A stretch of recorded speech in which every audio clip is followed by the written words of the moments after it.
So I covered a little bit of this, just like the Snapcracker pop, right?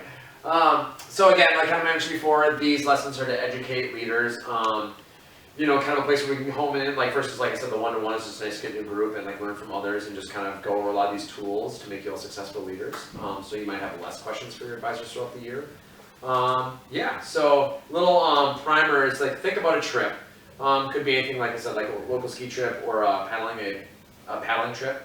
Large scale dream trip, really any. So just kind of think of like what tools you already know of or what tools or questions you have to kind of make that trip sort of like happen, right? Because obviously we come into this, I'm a leader now, like, oh my gosh, really? Because as we all know, anything is possible. Like we know Mountaineering planned a trip to Spain for this coming winter that Nicole's going on, which is really cool, right? So we can really do anything. I'm sure my goal is to get every club to go international this year.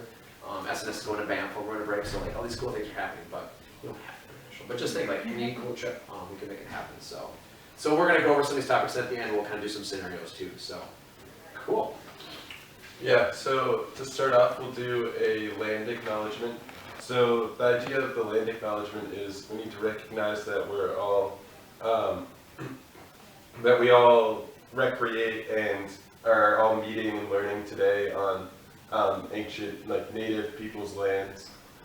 So there's a lot more information there, but we just need to take that into consideration as we move forward today. And then below that we have another kind of reminder of before we start the meeting of that we need to take into account that we all have different life experiences, struggles, abilities, but we're all here to learn and help each other to learn. So if we keep that in mind, we'll succeed today. Cool. So some learning outcomes. Let's just do popcorn style. A couple people. What would you like to learn from today? Who wants to go first? We don't all have to. Let's do a few people. Like, what are we hoping to get out of this class? Learn like common mistakes from past event planning. Perfect. Anyone else? That's good. The basic tools, just like the resources and the checklist of things we need to make sure we have done in advance, just to make it smooth. Yeah. Those are perfect. Anyone else? I would say like ideal timelines for everything. Mm-hmm. Yeah, for sure. As we know, a lot of things are time sensitive. Like if you go too late, you might not get the fleet vehicle, or you might not get your lodging for the next big ski race or whatever, right? Cool. Upon the completion of this class, you get a big picture view of planning trips and events. Highlighting the spectrum of events, you know, we'll talk about like a swim test for like outing club, for example, like to go on a whitewater trip or do a lot of the swim, or like any kind of water-based activities, you have to get a swim test. So like, all right, well, knowing that as a leader, like I have to plan those in advance, right? We're not going to cover all these specifics, but these are just ideas if you are a leader. Overnight trip to Devil's Lake, like something that very common like outing or say mountaineering will probably do. Multi-day backpacking trips out west, as you know, outing club does. International trip, like I mentioned before, could happen, right? So the whole spectrum, and then like bigger events, say like your club's going to do, like SNS does large-scale events like Rail Jam or Resale, any of those kind of bigger things. Like we'll talk about like what does it take to kind of get there, right? Just basic travel, we'll go over that. Campus resources, I'll talk briefly about that, and obviously the resources we have in our offices and other members. And where to go for those questions. And maybe a lot of you, like hopefulleaders.org was revamped this summer. It was a big project that all of us pro staff put into it, and I'll actually reference that a couple times throughout this. And then like I said, you know, you have your advisors, you have other club members, your VP trips, that kind of stuff. So cool. And then yeah, the next steps in your leadership development. So cool, trip planning. So this is kind of something like, oh yeah, we do a lot of trips. How do we plan it? Hey, how's it going? Hi, sorry I'm late. No, that's okay. What's real quickly, your name, pronouns if you want, where you, what club you're representing, and your favorite snack cereal. Cool, okay. So name, Jake Goldman. I'm from Los Angeles, California. Pronouns, he, him. My favorite cereal, I'll go Fruit Loops. Sweet, alright. What club are you? Mountaineering and skiing, I believe. Sweet, okay, cool. Yeah. Thanks for coming. Yeah. Cool, so I'm gonna jump into. Cool. So this is who's been to the new Hooper Leaders website. Oh yeah, let's see this. Darn it. Okay. That's the thing with this view. So this is like the this is we revamped it for the resource website. I would go to the home page, but this is like the travel trip planning page here. The idea with us revamping this website, it's much more streamlined than the old one was. The main goal is like anything you can think of or you want to find, you should be able to find in 3 clicks. So pretty cool. Like I want to find how to book a fleet vehicle. You should be able to go to like travel, boom, like fleet reservations, boom, there's like either your link to book, right? So everything's 3 clicks. Pretty cool. But this page has specifically to do with trip planning. So, and this will walk you through the steps. Really, like before you embark on any trip, please fill out the Hooper Trip Plan form.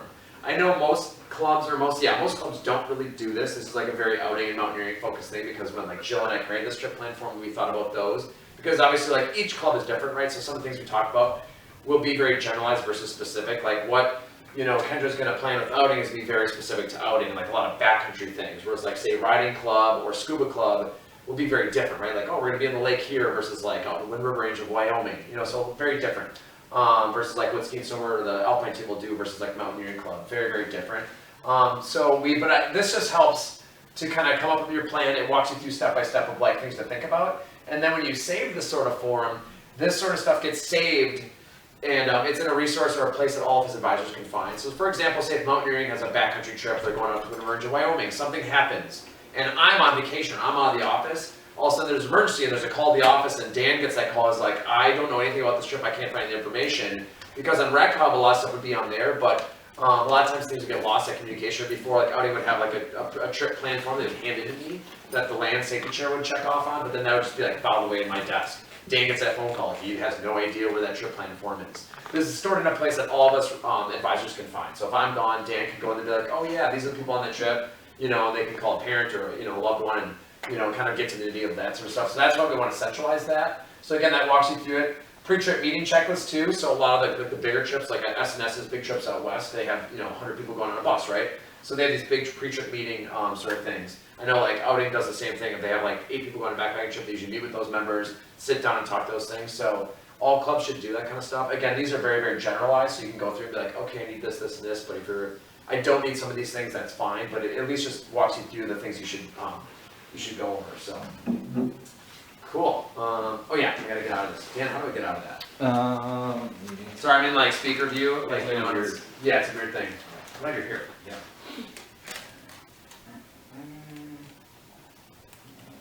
Or do you have to go like? That's actually good. Oh, there we go. Perfect. Oh shoot. Oh, all right, sweet. Cool. Yeah, so that was basically the link to that. So for reference, just always go to hooperleaders.org for like your first questions or steps, anything you want to do. You can always ask us too, but I will be like, check out hooperleaders.org, so that's the spot. So yeah, all Hooper leaders should review that checklist. It's just again 1, 2, 3 steps. So very, very simple. Before, what's official versus unofficial? Anybody know what official versus unofficial really means? It's okay if you don't. That's what we're covering.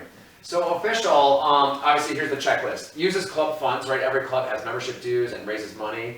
So if you're using club funds, that means it's official. If it's on RecHub, it's official. If you're using state vehicles or state spaces, it's official. Any rental vehicles through the Big Ten contract, it's official. Using club equipment, it's official.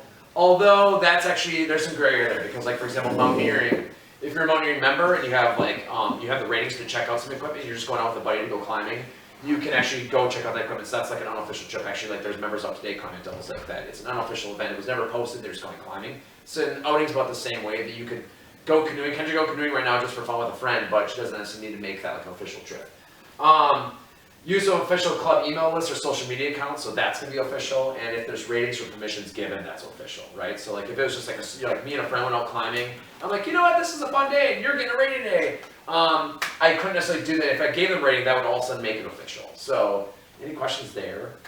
So it's very hard. If you're worried if it's gonna be official versus unofficial, I would definitely talk to your advisor first, because like there is a lot of weirdness there with like, for example, the Alpine team, a lot of members of the Alpine team live in a house called the ski house, right? I'm not gonna do the depth of it, but like, it's just a house where people on the ski team live.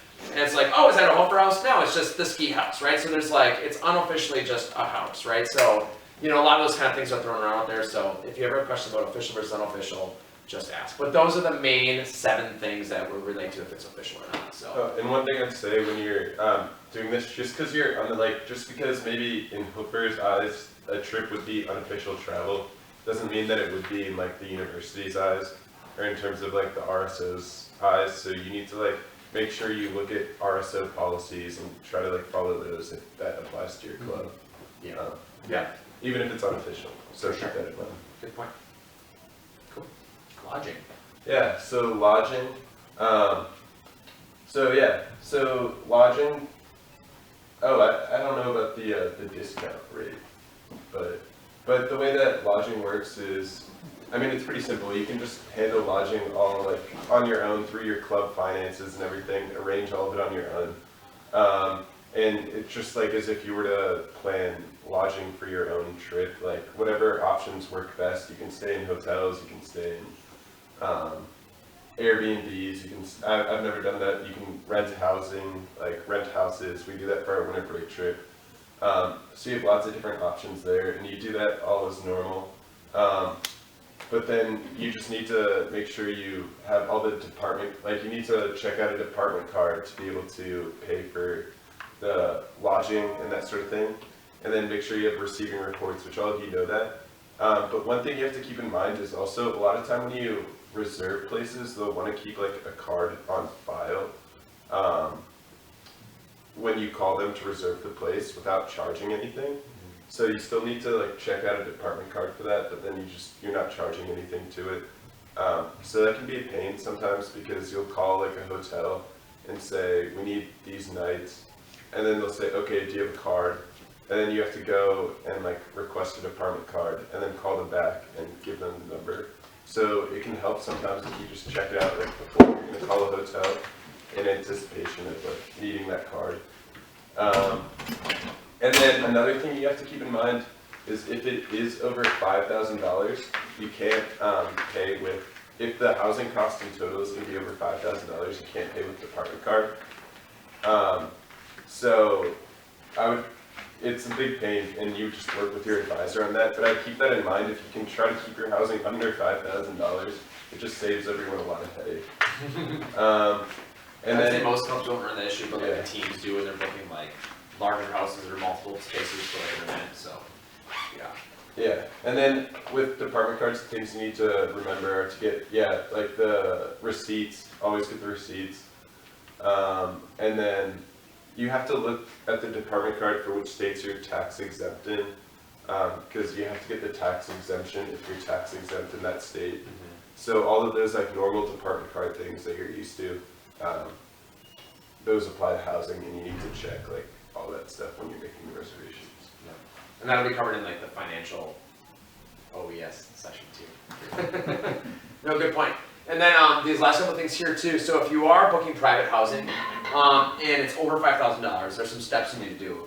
You first need to get a completed W-9 tax form from them, get an official invoice from them, and a business address and email, and do not sign any contracts. This is relating more to like the teams like Nordic and Alpine, maybe Mountaineering and it's probably sailing as well. We'll have to do all of this. And then it's because like we actually send it off to business services. We have a purchasing agent there that'll actually sign any contracts. Because usually, as you can imagine, the university is a state entity, right? And we tend to be larger than like a private, like, property owner. So the state will come back and be like, these are our conditions, right? That we're gonna allow to like have our services go through you. So that's usually how it works. And then myself or other pro staff will actually enter that in Shop EW Plus and have a check mailed out. So again, these are things to think about. If you know you have like right now, like Alpine and Nordic, I know for sure already booked a lot of lodging for this upcoming season because like say the Perky Miners in February, but Nordic already booked that lodging in the summer because they know those things go quick.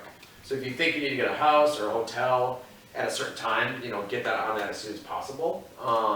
If you're camping, that's usually a bit easier kind of thing, but just know like always try to plan ahead, especially for some of those, like seasonality of your club or your team. So any questions with that? Here's another little disclaimer, staying with family or friends when traveling is totally permitted. That happens a lot. Like I know like Nordic members like, oh, they have friends and family who do the Berkey, right? The Berkey Minor ski race. And say, oh yeah, they can like, 20 people from the team can totally stay at our house. And that happens a lot, that's totally fine. But then there's no university insurance protection for those housing situations. So then like that family's kind of taking on like the risk and liability of housing like 20 of the ski members. So just something to think about. But that's totally allowed. Like you're traveling across the country, you want to stay like in Minneapolis at a friend's house, totally fine. Like that's allowed. So just, again, put that in your trip plan and let your advisor know. So cool, purchasing food while traveling. Obviously, most trips I'd say you probably buy food before, like I know outing, they're going in the backcountry, they're gonna buy food before they go and maybe get some supplies on the way. But then, again, check out a department card before you go. A lot of times you'll take a department card with you. I always advise on that too, but you have to be very responsible with that and don't lose it. You need to provide itemized receipts. We used to have to turn them in, like staple them to a receipt report, but now we just want them either a picture or a scanned document and then email that back to the advisor or the person that got you that card. say like Emily, our program admin, got a card for you, you'd want to send that information back to her. If it's a large trip, like winter break trip, like, you know, a backpacking trip, you might, you know, acquire a number of like, you know, gas receipts and like, you'll come back. I always say, hey, put them in a bag, take pictures of them, save them, and then come back and then turn all that stuff in when you're done. A lot of times the Alpine team will send me receipts as they're on their trip, like they have a downtime after practicing or racing, they'll send me a bunch of receipts for the day, which is great. Cool. So purchasing food, Dave loves this example. Purchasing food to make meals that are not individual meals.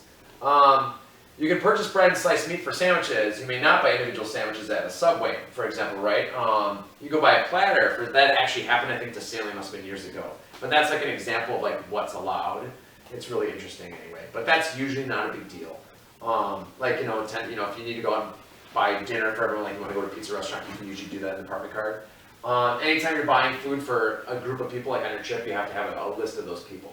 Usually the Rec Hub event will have those people, but say it's just like another event where it's like, it's a social, for example, Mountaineering's buying pizza for their club meeting on Thursday. So they'll like, Claire will have to give me the best guest list of people that she knows are gonna be there. So we'll probably like a little sign up list of all the people out there, and then I can submit that with that purchase. So any questions there at all?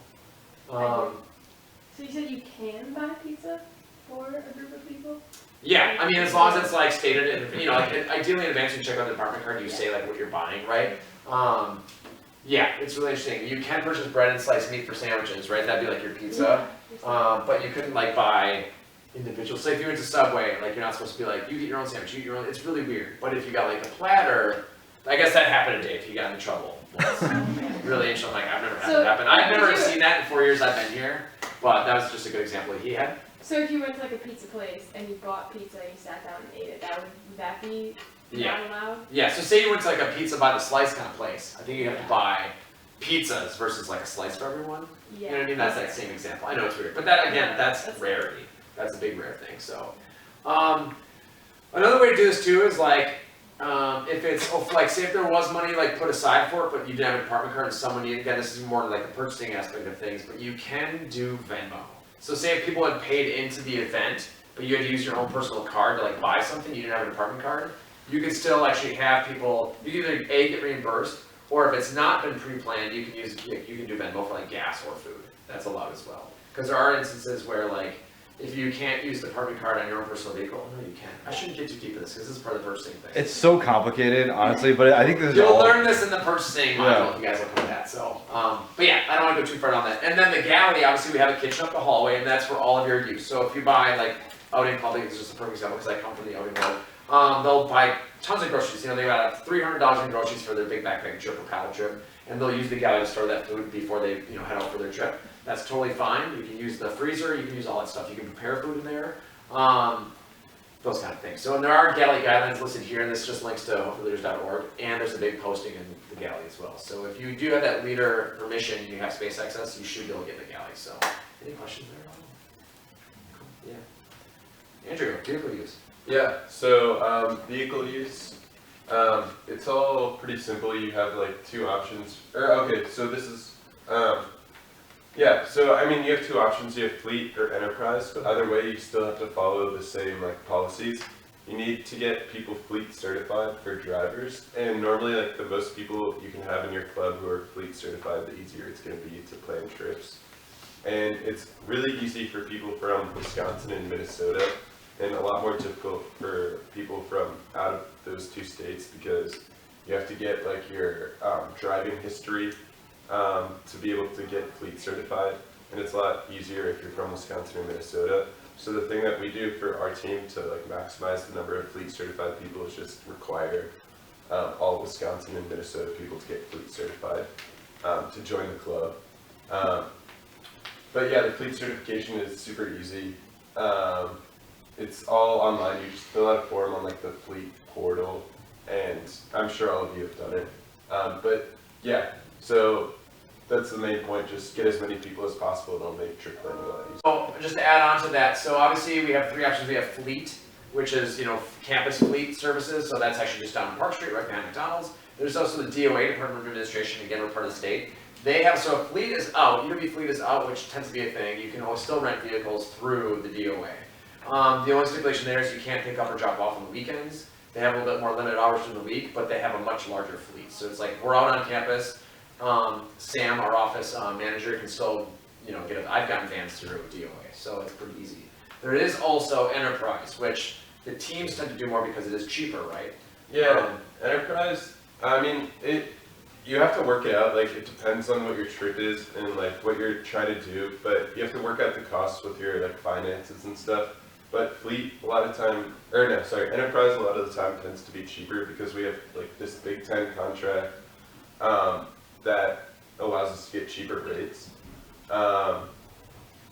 But, yeah, so that'll be cheaper, and that is all, like, we just changed the system for that last year. Yeah. So it's all streamlined now, and I think you do that all through Hoofers. Leaders, yep. So it's all through Hoofer Leaders. You can do the enterprise, like the enterprise reservations. But something you have to keep in mind with that is that enterprise is a lot more difficult about.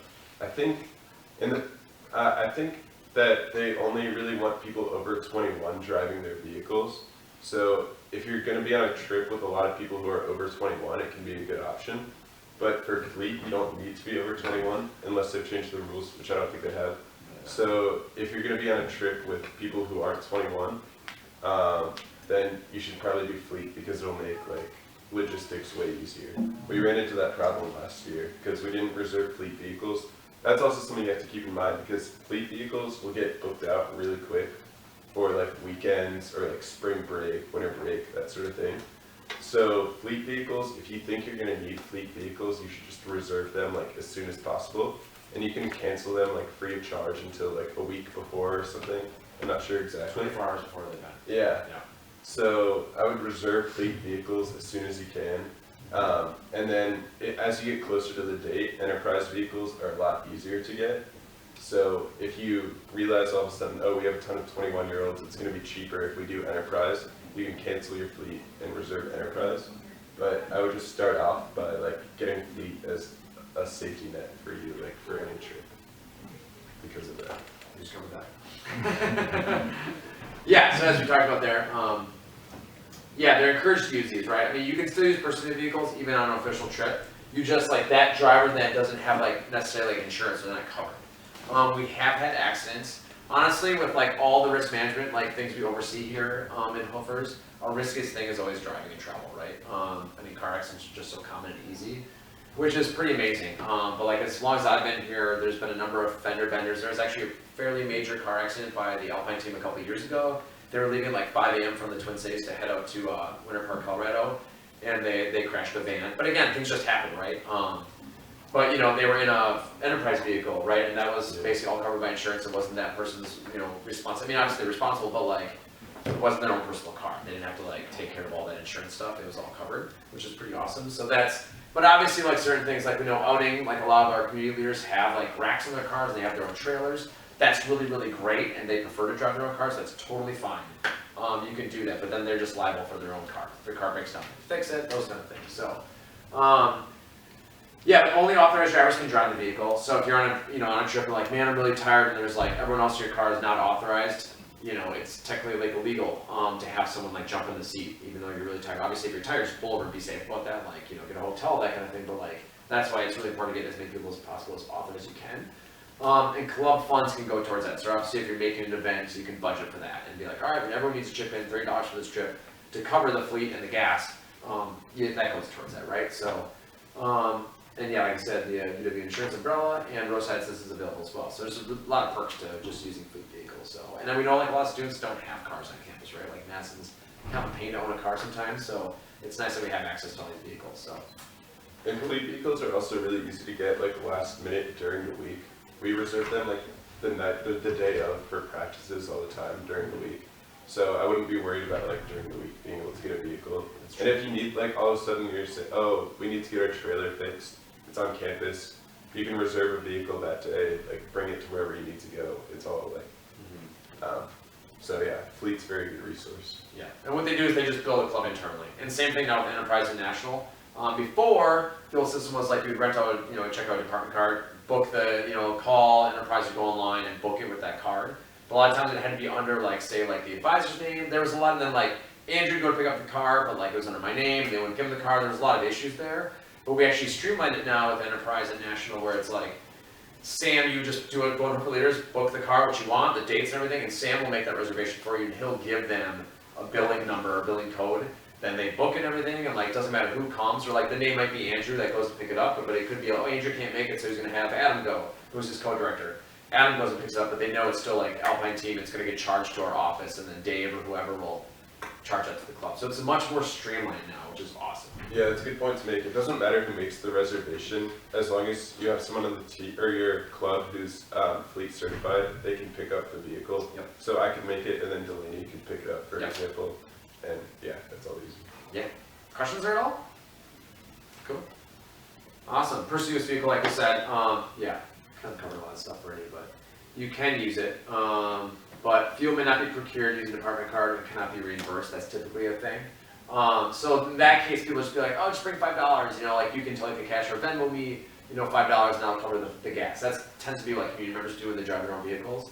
Insurance will not cover travel. And you should not pull a university trailer with a personal vehicle. We advise that you know, either use your own or you get a fleet truck or something like that. So those are kind of the main stipulations there. So cool. Trailer certification. I thought you were Yeah. gonna So say- trailer certification, it's a lot like the fleet certification in that the most people that you have that have it, the like easier it's going to be for planning trips.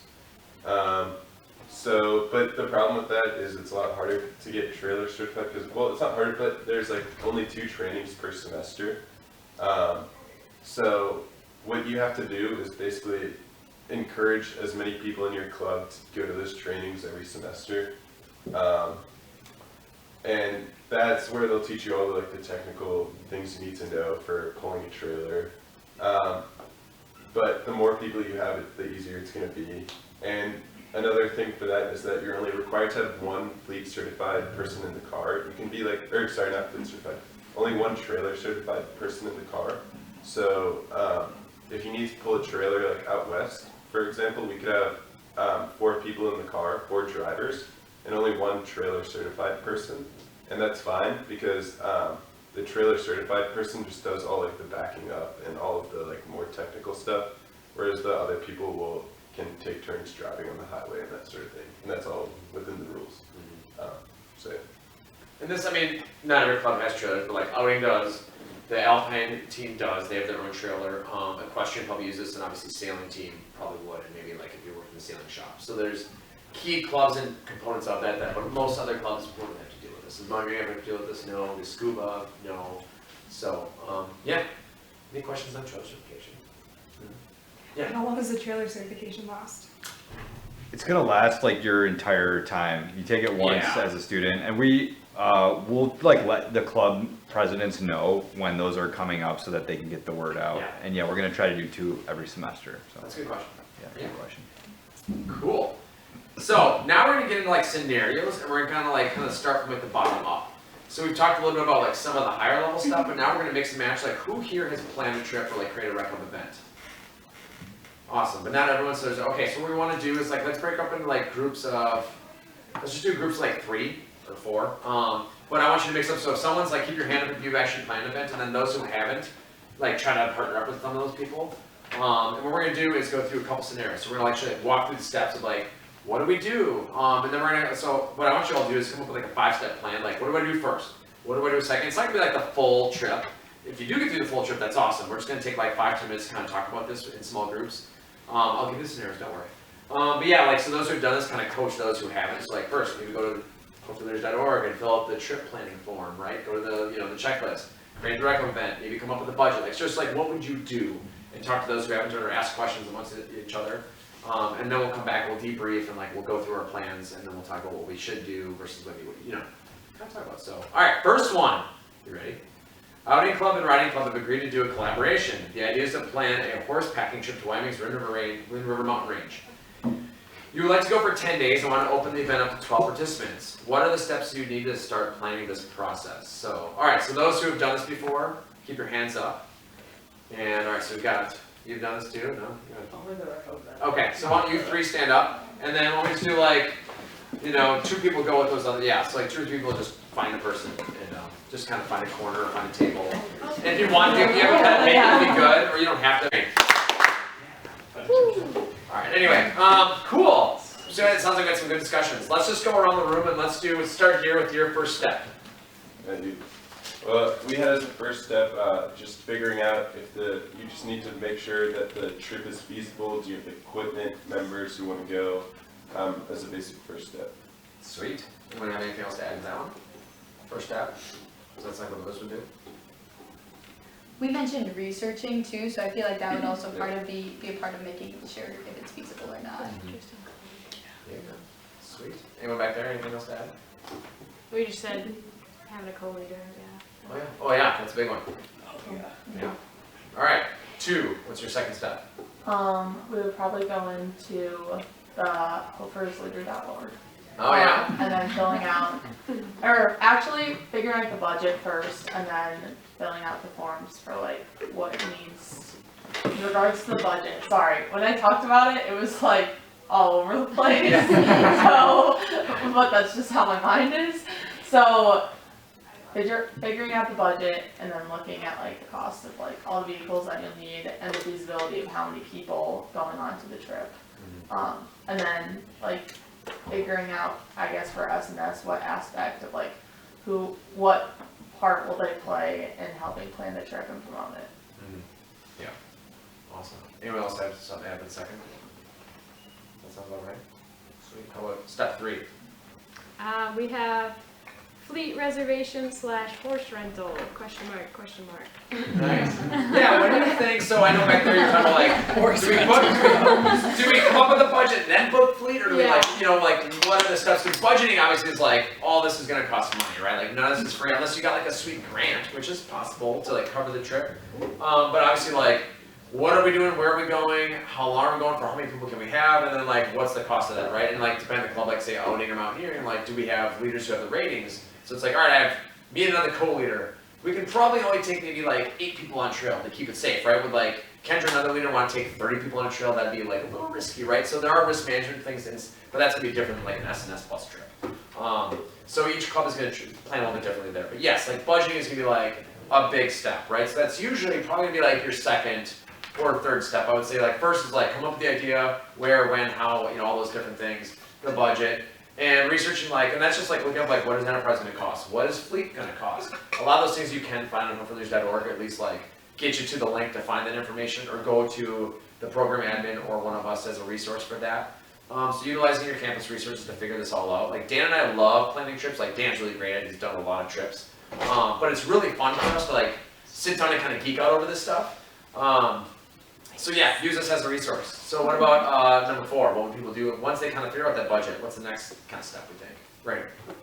We said that itinerary lodging, sort of, which is probably part of the budget, and maybe researching, but like having, like really ironing it out and then putting it on Rec Hub. Yeah, so then actually post the event. Yeah. So you've got all those things down, and then you're like, yeah, where do we post the event? Rec Hub, right? That's like our link to official trips. There was a talk of like, I heard you mention like an interest, like how do you even know if there's, yeah, delay, we got it, sorry. Oh, sorry, keep on talking and then I'll. Oh yeah, so like how do you even know like people want to do this trip, right? That's a good thing. So like how does Outing Club do like an interest form, or like an interest to like, you know? We'll sometimes send out like an email to the whole club, or we'll mention it at our meetings, like, oh, see me if you're interested in this trip, or we'll send out a whole email to the club and see like, oh, 18 people were interested in backpacking at the Victory Rocks, we can open it up to 12 people, or like, if there were only 3 people that filled out the form, then we'd make it a smaller trip or try to do something different. Yeah. Here's a question for a leader who's maybe done this, anyone in the room. Andrew's probably a little bit different because obviously like a team will collect member dues and team dues, and then Andrew has the budget to go and book all those things. Whereas like say an outing or mountaineering trip, would you go ahead and like call and book that hotel and order all the food and then post the Rec Hub event, or would you post the Rec Hub event, collect the money, and then go and do all those administrative things? What do you think? What's the process there? If you don't know, that's okay. Marie? I would do the second option. Yeah, you'd probably like, Yeah, come up to the trip, post it, collect the money, and then go, yeah. because you that's- inevitably lose people, like, and you want a waiting list, but you inevitably lose, like, a couple people drop off all the time. on Right. the trip.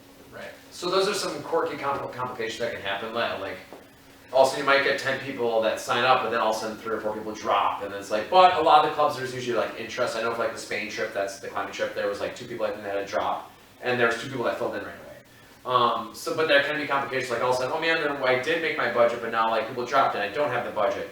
But I already ordered all the stuff, but usually you can cancel cars, you can cancel hotels. But if you went and bought food and did all this other stuff, it gets a little more complicated. But again, meet with your advisor, meet with your club leaders about those kind of things. But yeah, I would typically probably, yeah, go ahead, Lynn, Sorry, No, it's I okay. wasn't expecting you Yeah, to throw it out finish there. and then ask me. I was curious about, like, we talked with our little group, was like, well, if they're driving to Wyoming, that's like a really long trip, so ideally they'd have 3 people in the car that are fleet certified.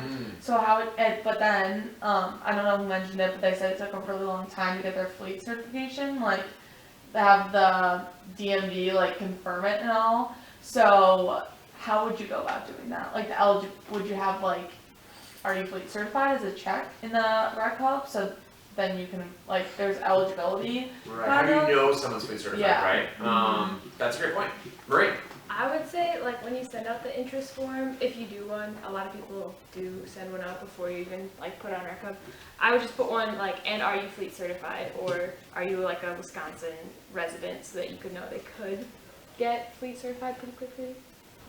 You could also have like 2 of your leaders already have their fleet certification, right? So then you just need like 1 person to be the participant to Yeah. be fleet certified. And going back to like Andrew's point, like in an ideal world, like right now you're starting to have these like kickoff and like exec board meetings, like get all those leaders, like, you know, get your executive boards, get your like team, get everyone that you can fleet certified before the season. Because then like say we're gonna plan this trip for spring break, although the mountains be full of snow. But say it's like we want to do this next summer in June, and it's like September now.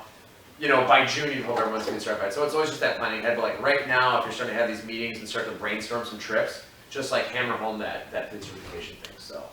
And another like good thing about the interest form too, and asking if people are fleet certified, because then if you do have a wait list too, sometimes you can tell people you'll get prioritized if you have a fleet certification. So that'll motivate people to get that as well. Awesome. What's the 5th step? Did we already cover the 5th step? What's the 5th step? Have people sign up? So yeah, post the event. I mean, really, I just came up with 5 steps, but if you get 3 or 4 steps, that's amazing. But yeah, and the last step, so we have the trip, people signed up. The next step would be probably have a pre-trip meeting with your advisor, going through all the possible things that could or could not happen on that trip. Like, especially if it's a backcountry trip for outing club, they'll have 5 or 6, 7, 8, 9 backcountry trips over spring break. I like to sit down with them, the landscape could share, there's certain steps that you do to go through those kind of things and hammer through like the risk management of that. Obviously if like, I just use S&S and outing because those are my clubs at work. But like they contract a bus and they contract like a company that kind of books the trip for them. So that risk is kind of out of the club's hands, it's out of Delaney's hands. So like, all right, we had Echo Tours is gonna do this for us as a bus driver, bus breaks down, not really the club's problem, it's like the bus driver and that company has to contract. So it's like a lot of the liability falls off of their shoulders, but these backcountry trips, you know, team travel, it's a big deal. Yeah, go ahead. Yeah, I was gonna say, that part about like going through all the different scenarios and like what could happen on the trip is probably like the most important part of the planning you do. Because for example, last year we were on our winter break trip out west and we had a like big house where everyone was staying for training, and like everyone got COVID. The worst scenario, right? Yeah, and we weren't really prepared for that. We didn't have like a plan ahead of time of like what we would do if everyone got COVID. So it was like a big headache for everyone like in the leadership of having to like sit down that day and like really hammer out a plan in like a stressful scenario. So if you had a plan ahead of time or had some like ideas ahead of time, it goes a long way to like making sure you're prepared and don't have to make decisions under stress. Yeah. So. Although I think we had I think didn't everyone have to kind of prove like a negative test before they got on the Yeah, trip? we had that, but we didn't have like a. After plan, Yeah. there was a breakout case, and then also Yeah. that, you know what I mean? So it's like, you can only really plan so much, and like, freak things do happen, but we do our best to mitigate risk, right? So that's but yeah, but I think the way they handled it was amazing. Not to go too deep into that, but there was a lot of communication between myself, there was one of the coaches had resources, it pulled it off really, really well, it was pretty amazing, so. Yeah. So we're running out of time, but real quickly, we're gonna go to this next scenario. Adrian, I know you were gonna do this one, but I just wanna talk about this one, but think about the things we all just talked about, right? So this one's kinda cool. You're a team director. Members of your team have qualified to attend an international race in Norway. Again, this could be, I picked Norway because it could be sailing, could be climbing, could be Nordic, or it could be alpine. Those are our teams. really could go to Norway. Along with 6 members, you and along with 6 members can attend. So what steps do you need in this process? So it's an international trip. Really, again, we don't have much time, I just want to hammer home the point, not much difference. Actually, we were talking about international trips over here. For example, like I helped Mountaineering plan their trip to Spain. What was different? Not much. It was just that person planning the trip just had to go a little bit further. Like, okay, where can I stay in Barcelona? Like, well, how much is it? Are there Airbnbs? He found Airbnbs. All right, what are flights going to cost? So he's starting to budget those things out. Did he have to book the flights for everyone? No, that was like an a la carte. So it's like he planned the trip for what he could do, but then he was like, all right, everybody, transportation, like getting there, just get yourselves there and I will take care of the rest. We booked enterprise vehicles because Big Ten contract, Enterprise is international, right? So we actually had the Big Ten contract in Barcelona. It was really cool. So it wasn't then obviously like passports, like there are things you have to think about, right, that are beyond just like going to Minnesota for the weekend. But again, like meet with your advisor. There's a lot of great campus resources. Actually, UW has international travel policies and like things to think about, but it wasn't that difficult. So if you're like, man, I want to go to New Zealand next year to backpack the North Island, we can make that totally happen. So it's just thinking in advance and like what are those next steps. But really, Cameron did amazing. He was the event coordinator for Mountaineering. He did an amazing job for that trip. I think Banff is gonna be a trip for SNS, but again, that's like we just picked Banff, we budgeted it, and be like, that's the trip we're gonna do. But again, we have a contracted tour group that's gonna do that for us. So, any comments or questions on international travel? Yeah, Marie. How does international travel affect department cards, or does it at all? That's a great question. I believe it's like any card. Like if I were to send you to Spain with like 2 of my department cards, I would probably just call US Bank and be like, like do that whole travel thing. Like I've traveled internationally, just like let them know when you're going, where you're going, and that way the card's not flagged. Because even the cards have been flagged, like I think, didn't Alpine Team have a couple flights like grocery stores last year? Yeah. And then you were traveling, like it happens. I don't know if I know how to do that. Because that would be such a